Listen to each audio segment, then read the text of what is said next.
கிறிஸ்துவுக்குள் அன்பானவர்களே, ஆண்டவராகிய இயேசு கிறிஸ்துவின் நாமத்தினாலே உங்கள் யாவரையும் நான் அன்போடு கூட வாழ்த்துகிறேன்.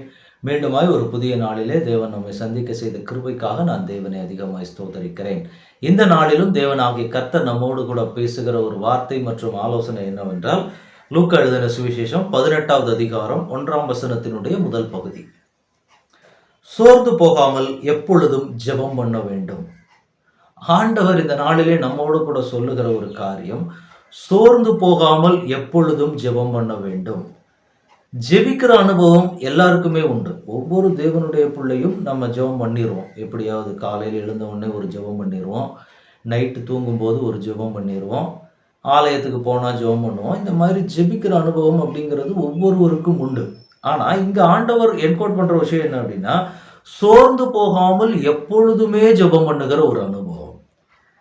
சோர்ந்து போகாமல் ஜெபிக்கிறது அப்படிங்கிறது இருக்கிறதுலே ரொம்ப ரிஸ்கான ஒன்று. ஏன்னா நமக்கு ஜெபம் அப்படின்னு ஆரம்பித்தாலே நிறைய பேருக்கு வராத சோர்வெல்லாம் அந்த இடத்துல தான் வரும். இது நம்ம புரிந்து கொள்ள வேண்டியது, நம்ம எல்லாருமே கடந்து போகிற ஒன்று தான். ஜெபம்னாலே நிறைய பேருக்கு சோர்வாக தான் இருக்குது. ஒரு ஜெபிக்க போகணும், அல்லது ஒரு காரியங்களை ஜெபிக்க போகணும், சில ஜெப கூட்டங்கள் நடக்குதுன்னா அதில் கலந்து கொள்றதுக்கு ஒரு சோர்வு வரும். ஸோ இந்த மாதிரி சோர்வுகள் அப்படிங்கிறது பொதுவான ஒன்று எல்லாருக்கும். ஆனால் ஆண்டவர் இந்த இடத்துல சொல்லுகிறார், நீங்கள் சோர்ந்து போகாமல் எப்பொழுதுமே ஜெபிக்கணும்னு சொல்லி இங்கே தன் சீசர்களுக்கு ஒரு ஆலோசனை கொடுக்கிறார். எப்படி சோர்ந்து போகாமல் ஜெபிக்கணும் அப்படின்னு சொல்லி ஒரு உதாரணத்தை அந்த ஜனங்களுக்கு சொல்லி காண்பிச்சார். அது என்னன்னு பார்க்கும்போது, ஒரு நியாயாதிபதி இருக்கிறார்.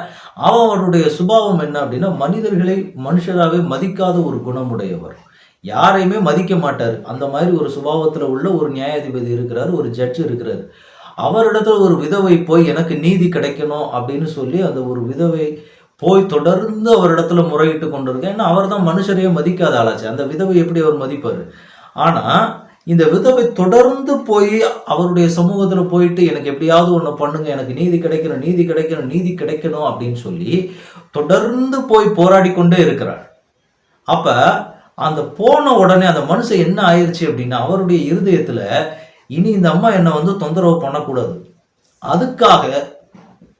அதுக்கு என்ன பண்ணணுமோ நான் பண்ணிடுறேன் அப்படின்னு சொல்லி, ஒரு மனுஷனையே மதிக்காத ஒரு மனுஷரை, ஒரு நியாயாதிபதிய இந்த அம்மா தொடர்ந்து போய் கூப்பிட்டு கூப்பிட்டு கூப்பிட்டு எனக்கு எப்படியாவது ஏதாவது பண்ணுங்க, ஏதாவது பண்ணுங்க, ஏதாவது பண்ணுங்கன்னு கேட்கிற பொழுது அவர் என்ன நினைச்சாராம், ஏன்னா இந்த அம்மா தொந்தரவு பண்ணக்கூடாதுன்றதுனால கண்டிப்பா இதுக்கு ஏதாவது ஒரு நீதி நம்ம செஞ்சுதான் ஆகணும் அப்படின்னு சொல்லி அவர் செய்தாராம்.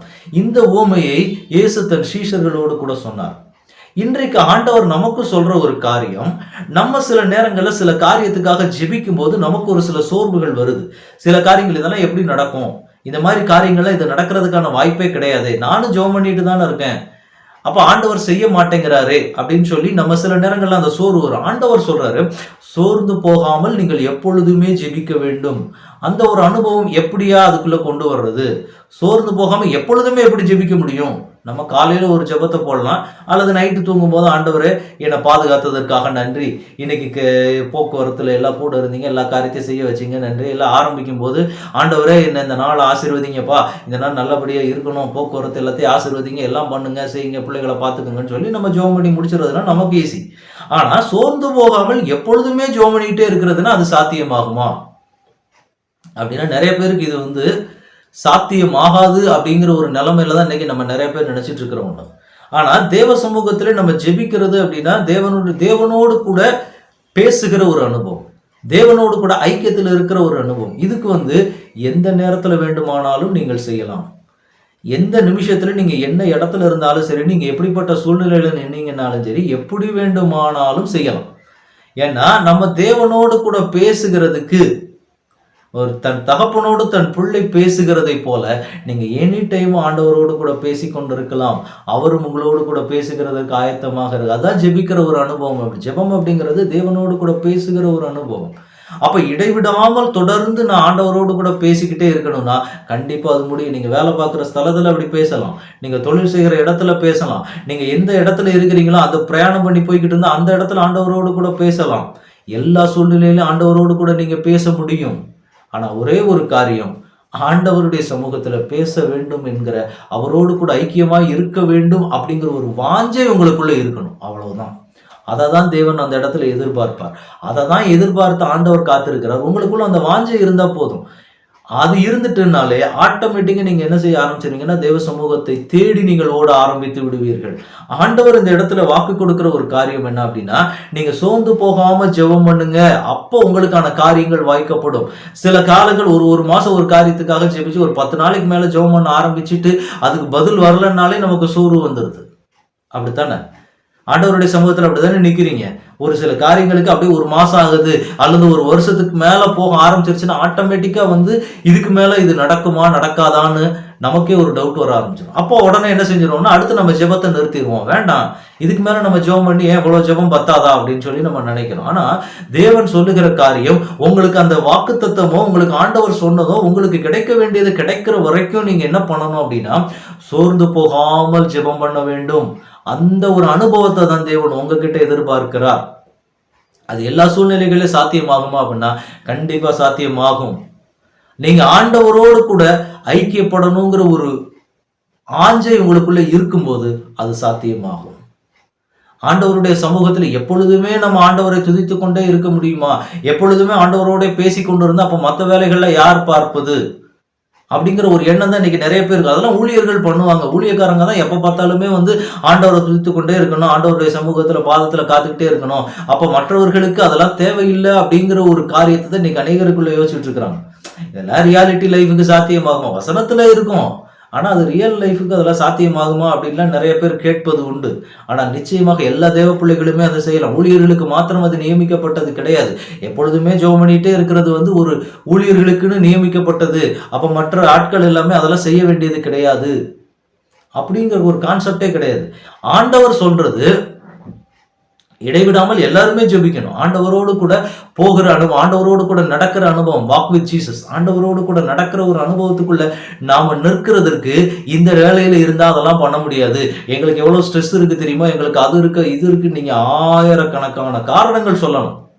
ஆனா எப்படிப்பட்ட சூழ்நிலையிலையும் ஜெபிக்க முடியும். நீங்க ஆண்டவரிடத்துல அந்த கிருபையை கேட்டீங்கன்னா நிச்சயமே ஆண்டவர் உங்களுக்கு கொடுக்கிறதுக்கு ஆயத்தமாக தான் இருக்கிறார்.